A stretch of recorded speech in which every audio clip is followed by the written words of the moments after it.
जी मैं दोबारा वापस आ गया हूँ क्योंकि वो वीडियो स्टॉप हो गई थी। इंटरनेट का काफ़ी मसला है यहाँ पे। तो ये मैं बता रहा था ATTUK अटुक और नीचे लिखा हुआ है बी डाटा बी। तो Azerbaijan stands for A stands for Azerbaijan, B Baku. Azerbaijan का जो दारुल-हुकूमत है उसका नाम बाकू है। Tajikistan Dushanbe, Turkmenistan Ashgabat, Uzbekistan Tashkent, Kazakhstan Astana, और अब उसका जो कैपिटल है नूर सुल्तान है, चेंज हो गया है। उसके बाद किर्गिज़स्तान है, उसका बिश्कीक है, बिश्कीक दारुल-हुकूमत। ये अटुक और बी डाटा बी। पहले मैंने आपको बताया कि मुझसे ये याद नहीं होता था और अब मुझे भूलता नहीं है। So this is acronym. Acronym बनाकर आप जो है ना उसे अपनी मेमोरी में हमेशा के लिए स्टोर कर सकते हैं, ये आपको कभी भी नहीं भूलेगा। और that is the way of cramming.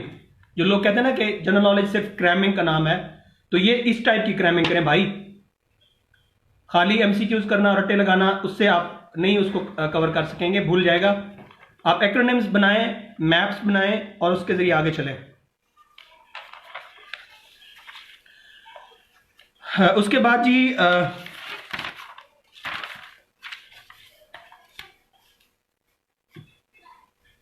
इसके बाद एक सवाल है जी, जीके की डिवीजन बता दें हमें कि जीके जो है वो कहाँ कहाँ से आता है और कैसे कैसे उसकी डिवीजन है। चार्जर कनेक्ट करना हो जाएगा, चार्जर दूसरा नहीं है दूसरा।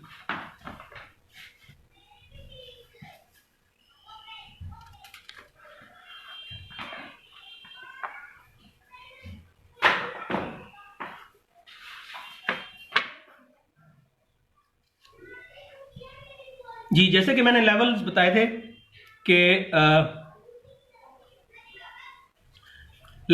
थे कि प्राइमरी, सेकेंडरी और एडवांस लेवल। जी मैं वेट कर रहा हूँ कि स्टूडेंट्स दोबारा बैक पे आ जाएं, उस पर लाइव आ जाएं। वीडियो लेंथी हो गई है। सर ने मुझे कहा था कि आपने इसको लिमिटेड रखना है 20-25 मिनट तक, तो अब लेंथी हो गई है। मैं अब इसको डिसकंटिन्यू नहीं करना चाहता ताकि मैं अपनी बात मुकम्मल कर लूँ और आप लोग इसको समझ भी लें। इसमें जीके की जो डिवीजन है वो मैं आपको बता देता हूँ। इसमें इंग्लिश का पोर्शन होता है, ये प्राइमरी और सेकेंडरी लेवल के लिए है, ठीक है। पीएमएस में इंग्लिश का पोर्शन नहीं होता, और आता भी है तो प्रेपोजिशन टाइप होता है उसमें, या एक दो जो सवाल है करेक्शन के आ जाते हैं, बाकी इसमें पोर्शन नहीं होता। उसके बाद मैथ है। इंग्लिश का मैं बता दूं अब इंग्लिश में क्या क्या तैयार आपको करना चाहिए।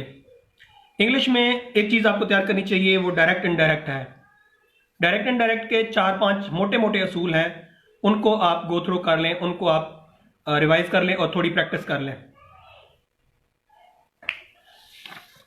उसके बाद एक्टिव वॉइस, पैसिव वॉइस है, इसके भी 3-4 असूल हैं, वो आप गो थ्रू कर लें तो आप इसको क्रैक कर सकते हैं। आर्टिकल का इस्तेमाल है, दी कहाँ इस्तेमाल होता है, ये ज़्यादा इस्तेमाल होता है, मतलब ये ज़्यादा सवाल आता है कि दी कहाँ इस्तेमाल होता है। गोल्ड के साथ दी लगा होता है, सन के साथ नहीं लगा होता, तो इस तरह के अल्फाज आ जाते हैं। उसके बाद प्रेपोजिशन है, ठीक है। प्रेपोजिशन जो हम नाउन से पहले कोई लफ्ज़ लगाते हैं या वर्ब के बाद कोई लफ्ज़ लगाते हैं या वर्ब से बाद पहले भी लगाते हैं, तो ये प्रेपोजिशन कहाँ पे इस्तेमाल होता है, कौन सा इस्तेमाल होता है, इसका भी 4 ऑप्शन दिए होते हैं। यहाँ पे ऑफ आएगा, फ्रॉम आएगा, इन आएगा, आउट आएगा, लाइक दिस। उसके बाद वोकेबलरी है, सिनोनिम और एंटोनिम्स होते हैं। ये जो बंदा अखबार पढ़ता है, डॉन अखबार पढ़ता है या अंग्रेजी का कोई भी अखबार पढ़ता है, या उसने एटलीस्ट 5 किताबें फॉरेन राइटर्स की पढ़ी हुई हैं, तो मेरा नहीं ख्याल कि उस वोकेबलरी को वो नहीं कर सकेगा। मतलब अब फॉरेन राइटर से मुराद ये है कि आप कोई नॉवल पढ़ लें, अच्छा सा कोई, आप अच्छी सी कोई किताब देख लें, आप अपने ही सब्जेक्ट के मुतालिक देख लें जिसमें आपने मास्टर्स किया हुआ है, तो उसमें एक अच्छी किताब पढ़ लें, तो उससे वोकेबलरी इंप्रूव हो जाती है। उसके बाद जी मैथ का पोर्शन आता है। मैथ का पोर्शन और इंग्लिश का पोर्शन, ये वो 2 ऐसे पोर्शन हैं जो बहुत सारे लोगों को पास भी करवाते हैं और फेल भी करवाते हैं। कुछ लोगों का बैकग्राउंड मैथ्स का होता है, वो इंग्लिश में वीक होते हैं। कुछ लोगों का जो इंग्लिश का बैकग्राउंड होता है वो मैथ्स में वीक होते हैं। जैसे मेरा इंग्लिश का बैकग्राउंड था, मैंने मास्टर्स इंग्लिश लिटरेचर में किया था, तो मैथ मेरे लिए एक नाइटमेयर था। I have never been good at maths. तो इसमें मैं आपको बता दूं कि मैथ्स की कुछ बेसिक चीज़ें आप कर लें। तो जैसे आपने 6th और 7th और 8th का कोर्स पढ़ा है, उसमें अलजबरा होता है, छोटा सा थोड़ा सा एक पोर्शन होता है अलजबरे का, 2-3 एक्सरसाइजेज अगर आप उसकी कर लें। मैट्रिक्स हैं, मैट्रिक्स में जैसे वो सेट वगैरह बताए होते हैं कि कौन सा सेट है, और उन सेट्स की जो टाइप्स हैं वो आप पढ़ लें। प्रोपोर्शन का जो इन्वर्स प्रोपोर्शन और डायरेक्ट प्रोपोर्शन जो होता है, ये सवाल जिसको हम इसको उर्दू में क्या कहते हैं, प्रोपोर्शन को प्रोपोर्शन प्रोपोर्शन निस्बत तनासुब, उर्दू में इसको निस्बत तनासुब कहते हैं जी। ये निस्बत तनासुब का आपका जो सवाल है, अगर ये 8वीं का कोर्स जो है ना आप अगर गो थ्रू कर लें तो आप अच्छा परफॉर्म कर जाएंगे इसमें। परसेंटेज तो मतलब एक निकालते ही रहते हैं डेली लाइफ में। तो इसमें परसेंटेज बाज़ दफ़ा दी होती है, बाज़ दफ़ा जो ना वो फिगर दिया होता है उसकी परसेंटेज निकालनी होती है, बाज़ दफ़ा परसेंटेज दी होती है और उसका फिगर निकालना होता है।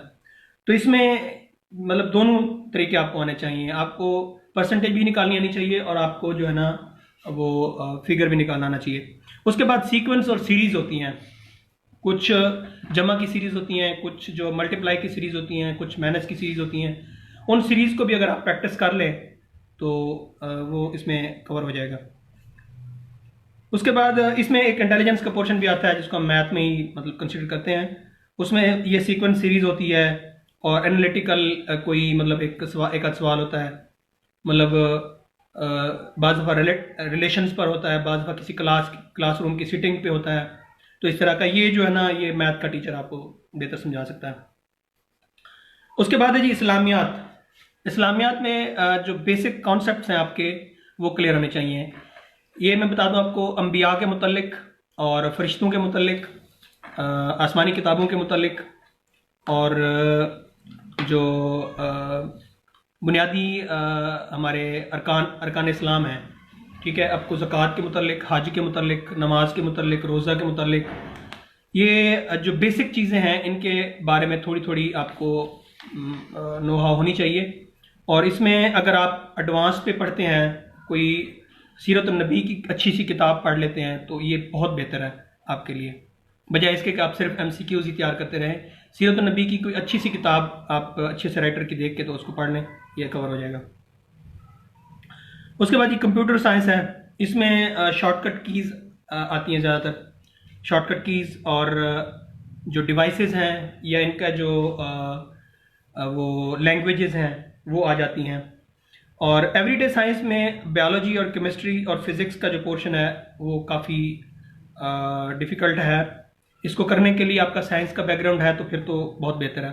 अगर साइंस का बैकग्राउंड नहीं है तो उसमें मैं आपको चंद चीज़ें बता देता हूँ जो जिसको अगर आप कर लें तो आपका ये पोर्शन कवर हो जाएगा। इसमें ह्यूमन एनाटॉमी और ह्यूमन फिजियोलॉजी, मतलब आपको जो स्केलेटन सिस्टम है उसके बारे में पता हो, और जो आपकी फिजियोलॉजी है, जो स्ट्रक्चर ऑफ ह्यूमन बॉडी है वो आपको पता होना चाहिए। उसमें फिजियोलॉजी में और एनाटॉमी में जो डिफरेंट जो चीज़ें हैं मैं आपको बताता हूँ। आई का जो स्ट्रक्चर है, आई का स्ट्रक्चर और आई की डिजीजेस ये आपको पता होनी चाहिए। दांतों के नाम हैं, 4-5 नाम हैं, वो आपको आने चाहिए। कान की स्ट्रक्चर आनी चाहिए, जो दिमाग होता है उसकी स्ट्रक्चर आनी चाहिए, उसके कितने हिस्से हैं और हर हिस्से का जो फंक्शन है वो क्या होता है। अगर नीचे आए तो हार्ट है, हार्ट के बारे में आपको पता होना चाहिए कि इसके कितने खाने हैं, ये कौन सी आर्टरीज या वेन्स के ज़रिए ब्लड लेता है या देता है। इसके बारे में मतलब हार्ट के बारे में जो जो मालूमात आपको मिलती है वो उसको कलेक्ट कर लें। उसके बाद सेल डिवीजन आ जाती है, सेल डिवाइड कैसे होता है उसके कुछ प्रोसेस हैं। और इसमें फिर उसके बाद डिजीज़ेज आ जाती हैं। डिजीज़ेज, आई की डिजीज़ेज ज़्यादा इंपॉर्टेंट है, हार्ट की डिजीज़ ज़्यादा इंपॉर्टेंट है। और उसके बाद स्टोमिक आ जाता है, स्टोमिक और बड़ी आंत और छोटी आंत के मुतालिक भी सवाल काफ़ी आते हैं, डोडेनम और ये पैंक्रियाज के मुतालिक और पेप्सिन के मुतालिक। ये लास्ट टाइम PMS में भी काफ़ी उन्होंने दिया थे सवाल। तो ये जो होगी डिजीज़ जो ज़्यादातर है वो आई की और मेंटल जो फोबियाज़ हैं वो आपको आने चाहिए। फोबियाज़ जो मुख्तलिफ़ किस्म के होते हैं वो होने चाहिए। अच्छा, इसके बाद पाकिस्तान अफेयर्स आता है या पाकिस्तान स्टडीज़ आती है। ये एक पोर्शन होता है, ये मतलब कमोबेश तमाम पेपरों में ये आता है पोर्शन। इसमें आप दो इसकी मैं डिवीजन करता हूँ, एक पाकिस्तान मूवमेंट है और एक है constitutional history of Pakistan. Pakistan movement में वो तमाम वाक़यात हैं जो पाकिस्तान मतलब कायदे आज़म की उससे लेकर, जी विटामिन्स भी मैंने कहा है, विटामिन्स का भी है।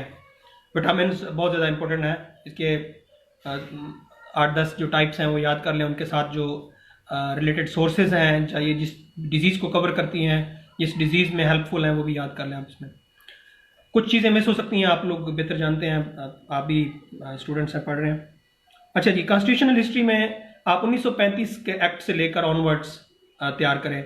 मतलब 1956 का जो कॉन्स्टिट्यूशन है, करारदाद मकासद 1949 की जो है, उसके अलावा 1962 का जो आइन है और 1973 का जो आइन है, और उसमें अभी तक जो 26-27 जो मेरे ख्याल में कितनी 26 अमेंडमेंट्स हुई हैं, 27 अमेंडमेंट्स हुई हैं। तो उन अमेंडमेंट्स के मुतालिक आपको काफ़ी मालूमात होनी चाहिए, उसके मुतालिक आप देख लें, पढ़ लें। और उसके बाद उर्दू का पोर्शन आता है। मुहावरे इसमें आते हैं, मुहावरे अक्सर इसमें आए होते हैं। अशार लिखे होते हैं, एक लाइन लिखी होती है तो दूसरी लाइन लिखनी होती है, या एक शेर दिया होता है तो उसके पोएट का नाम लिखना होता है।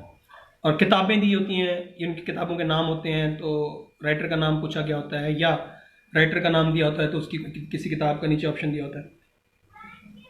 और उसके बाद करंट अफेयर्स है। करंट अफेयर्स का मैं ऑलरेडी आपको बता चुका हूँ, और वो न्यूज़पेपर्स और न्यूज़ चैनल्स के ज़रिए आप इसको कवर कर सकते हैं। न्यूज़ के जो मैंने अपने न्यूज़पेपर्स के जो पेजेस हैं वो मैंने बता दिए हैं, उनको आप गो थ्रू करें। और इससे रिलेटेड किसी भी किस्म का कोई सवाल है, कोई क्रिटिसिज्म है, कोई एडिशन है, या इसमें मेरी कोई गलती है, तो वो मुझे काइंडली कमेंट बॉक्स में या मुझे इनबॉक्स में भी आप कर सकते हैं। आप इसमें मुझे बता दीजिएगा, मैं उसमें ऐड कर दूंगा। बहुत बहुत शुक्रिया आप लोगों का, आपके टाइम का। Thank you very much.